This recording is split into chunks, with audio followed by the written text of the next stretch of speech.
करते हैं, हम दुआ भी करते हैं कि वो सही हो जाए, कि कम से कम जिस तरीके से पूरी दुनिया जिस आग में झुलस रही है वो ना हो। लेकिन सबसे बड़ी बात है, देसी भाषा में बात करें कि डोनाल्ड ट्रंप ने बर्र के छत्ते में, मधुमक्खी के छत्ते में हाथ दे दिया है।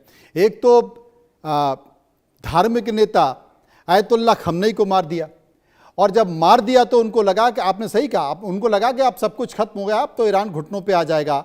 और उसके बाद उन्होंने स्टेटमेंट दे दिया कि ईरान का जो भी नेतृत्व करेगा अगला, वो हमारी बिना सहमति के नहीं होगा, और जो भी हमारी बिना सहमति के होगा हम उसको भी मार देंगे। तो साहब, ना तो इजराइल की सहमति ली गई, ना अमेरिका की सहमति ली गई, और खमनेई के बेटे को मुज्तबा को बना दिया, जो अपने पिता से ज्यादा कट्टरवाद के राह पर चलते हैं। और ये कहा जाता है कि युद्ध लड़ने के लिए खुद वो सेना के साथ सैनिक के तौर पर रहे और किसी को बताया भी नहीं, और कहा कि जब मैं मर जाऊं तो मुझे एक सामान्य सैनिक की तरह दफना देना। तो अब ये तो जिन उम्मीदों के साथ हमला किया गया ईरान पर, वो सारी की सारी उम्मीदें अब पानी हो गई, वो तेल हो गई हैं।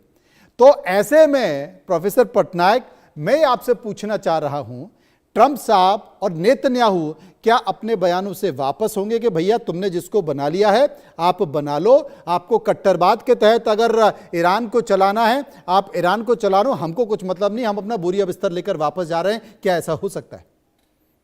देखिए, ये बहुत ही कॉम्प्लेक्स इशू है। ऐसे एक्चुअली स्टेटमेंट हम डायरेक्टली नहीं दे सकते। बात जी। ये है कि यूनाइटेड अमेरिका का जो प्रेसिडेंट है, जैसे मेहता साहब बता रहे थे कि ट्रम्प कभी भी डिक्लेयर कर सकता है कि हम विड्रॉ करेंगे, क्योंकि वो बिजनेसमैन है। लेकिन इसमें एक जटिल समस्या है। देखिए, ट्रम्प ने सोचा था कि हम रेजिम चेंज कर देंगे खामेनेई खत्म होने के बाद। तो समस्या क्या है, जैसे एग्जैक्टली हमारा ये साहब बता रहे थे, मेहता साहब, कि क्या आप ग्राउंड फोर्सेस उतारेंगे? कि अगर अमेरिका ग्राउंड फोर्सेस उतारेंगे तो बहुत कठिन होगा, क्योंकि अमेरिका में एक डीप स्टेट है जो आईआरजीसी, सिपाही पेशदरान इस्लामिक फोर्सेस बोलते हैं। तो आईआरजीसी बहुत ही स्ट्रांग है। उनका जो बेसिस फोर्स है वो एलिट फोर्स है। आपका 31 प्रोविंसेस जैसे मजंदरान, आपका कुर्दिस्तान, सिस्तान, बलूचिस्तान और खोरासान, इस्फहान सारे स्टेट में मौजूद है।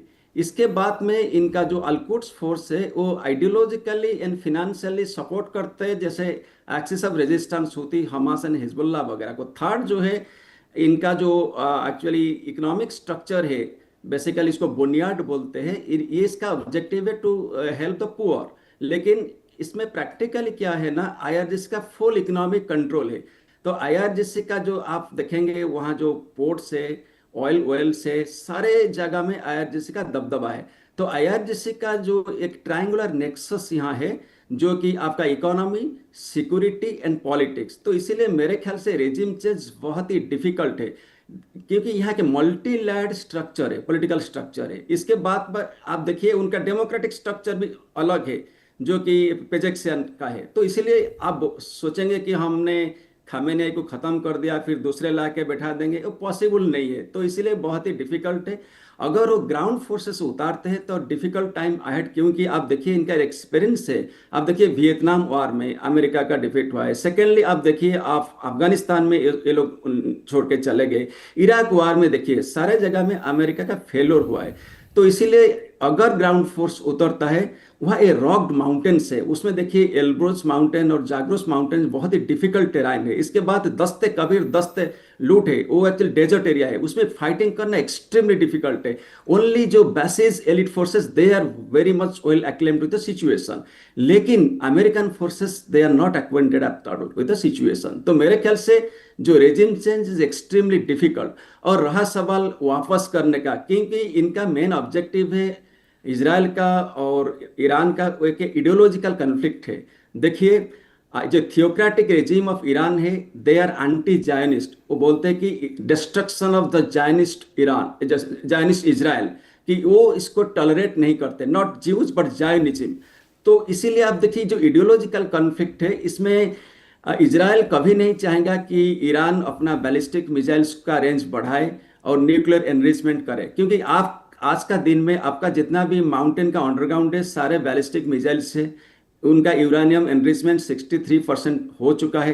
क्या भरोसा है वो आगे इसको बढ़ा भी सकते। तो इजराइल और अमेरिका का ये स्ट्रेटेजी रहेगा कि मैक्सिमम इनका जो वार इंफ्रास्ट्रक्चर है इसको डैमेज किया जाए, और जो 400 केजी न्यूक्लियर एनरिचमेंट है, जो मतलब जो मटेरियल्स है उसको कैसे सेटल किया जाए। लेकिन ये डिफिकल्ट है, आप कैसे इसको ढूंढेंगे, कैसे लाएंगे, क्योंकि डीप अंडरग्राउंड में है। तो these are all the challenges. वहाँ ईगो का है, लीडरशिप का क्राइसिस है। तो इसलिए मेरे ख्याल से वार थोड़ा दिन लंबा चलेगा। और इसके बाद में क्या है ना, मैं शुरू से जो बता रहा था कि ईरान कभी नहीं चाहेगा कि हमारा विक्ट्री है, लेकिन ईरान चाहेगा कि इस existence through sustained asymmetric warfare. Asymmetric warfare कैसे करेंगे, जैसे अभी कर रहे हैं वो लोग। जैसे दुबई देखिए, financial capital of the world, वहां जाके आप अटैक कर रहे। इसका मीनिंग क्या है, मैसेज जा रहे हैं कि आपका जो इन्वेस्टमेंट सेफ नहीं है, स्टेबल नहीं है। क्योंकि आपका ग्लोबल कंपनीज देखिए, माइक्रोसॉफ्ट हो गया, गूगल हो गया, आपका इंडियन कंपनी, सारा इन्वेस्टमेंट दुबई है। दुबई आज का दिन में सेफ नहीं है। आप देखिए, वर्ल्ड का शेयर मार्केट काफी गिर चुका है। इसके बाद वो कहाँ अटैक कर रहे हैं, देखिए डिसैलिनेशन प्लांट्स। अब 60 to 70% ऑफ गल्फ स्टेट्स का जो पानी कहां से आता है, डिसैलिनेशन प्लांट्स के ऊपर। वो लाइफ लाइन के ऊपर अटैक करते हैं। इसको बोलते हैं कि असिमेट्रिक वारफेयर स्ट्रेटेजी। इसके बाद में ये लोग क्या करेंगे ना, हॉर्मुज स्ट्रेट में जो भी जहाज जाएंगे ना, उसको माइंस डिप्लॉय करके इसको घाटा पहुंचाएंगे। तो मेरे ख्याल से in spite of the fact that अगर वार खत्म होता है, कन्वेंशनल ट्रेडिशनल वारफेयर, ये लोग जो गरीला वारफेयर को कंटिन्यू करेंगे। एंड इसका ये basically Islamic revolution of Iran का स्ट्रेटेजी है। तो it is a very complex issue in future. जी, मेरे साथ कपूर साहब मौजूद हैं। कपूर साहब, एक छोटा सा आंकड़ा मैं आपके सामने रखना चाहता हूं। एक रिपोर्ट है, उसके मुताबिक ये कहा जा रहा है कि 10 मिलियन बैरल से ज़्यादा रूसी क्रूड ऑयल खरीदा गया है।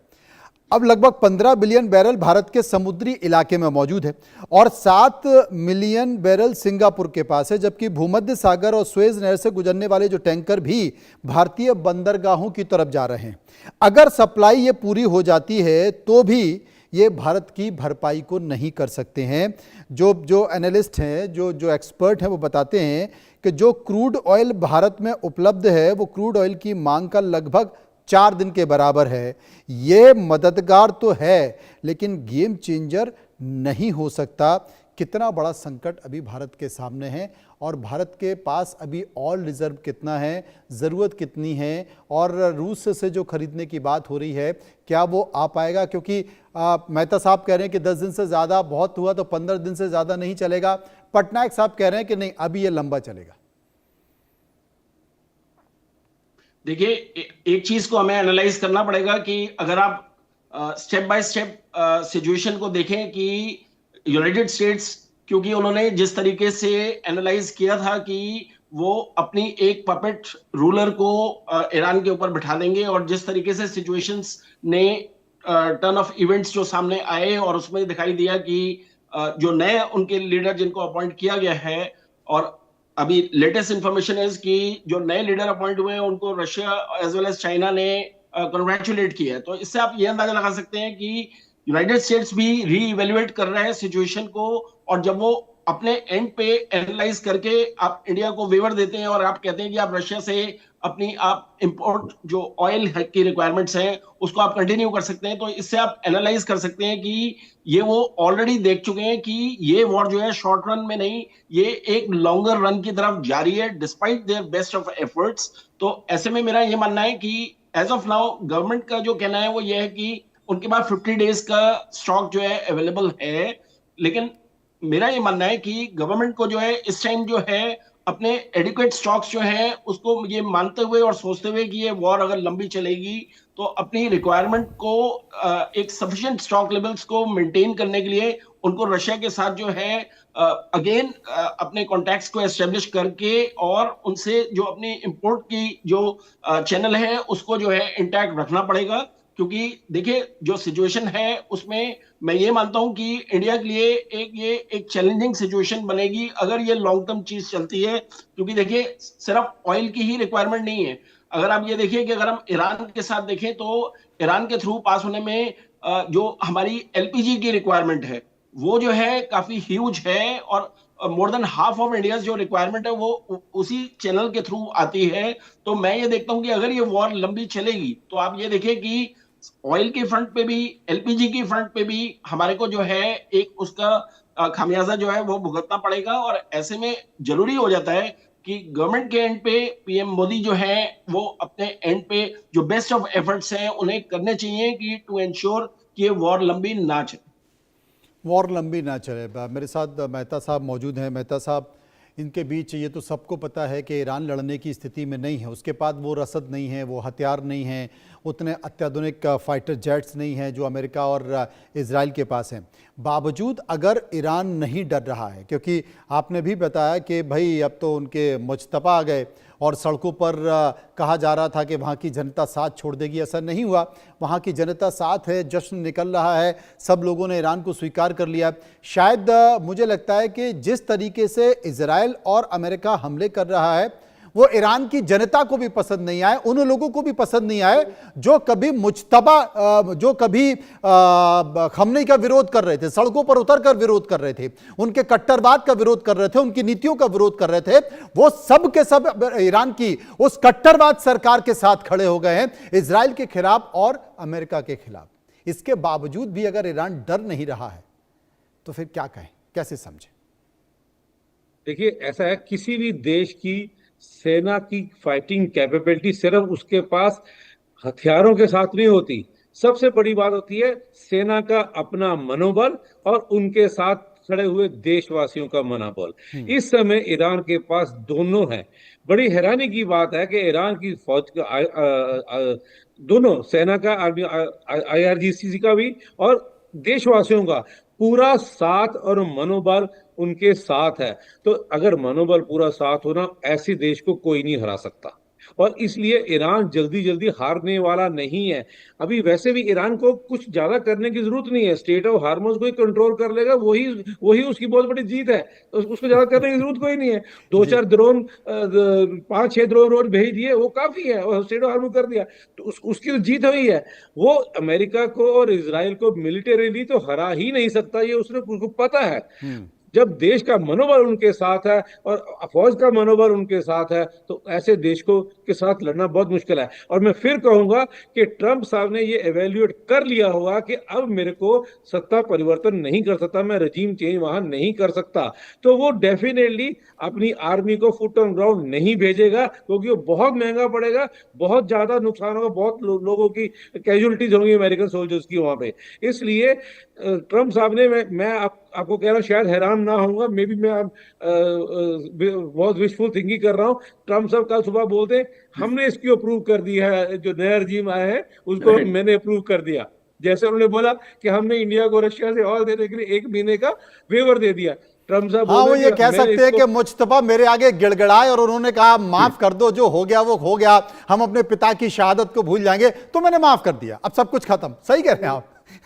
ये हो सकता है, क्योंकि ट्रंप ने बाजी पलटनी है, उसको पलटने के लिए कुछ भी कर सकता है, और वो कुछ भी करने के लिए हिचकिचाता नहीं है। इंडिया पाकिस्तान के वॉर के बाद कितनी बार उसने कहा मैंने इंटरवीन किया, लेकिन इसके बाद भी तो इंडिया कहते रहे, फिर भी करता रहा। फिर जब मैं इंडिया के ऊपर 50% टैरिफ लगा दिया, लेकिन जैसे ही हमारा यूरोपियन यूनियन के साथ डील हुआ, उसके बाद पलटिंग मार गई कि मैंने अनाउंस कर दिया 18% कर दिया, तो वो कुछ भी कर सकता है। और आपको याद होगा उन्होंने कहा था कि जब शहबाज शरीफ और मुल्ला मुनीर जब मिलने गए तो उन्होंने कहा कि बहुत अच्छा देश है, क्योंकि इनके पास एक महान सेना अध्यक्ष है और एक महान प्रधानमंत्री है जिन्होंने मजबूती के साथ लड़ा, और कुछ दिनों बाद कह दिया कि अगर मैं बीच में नहीं आता तो सबके सब मारे जाते। हाँ, तो उसने बोला प्राइम मिनिस्टर मर गया होता। तो ये कुछ भी कह सकते हैं।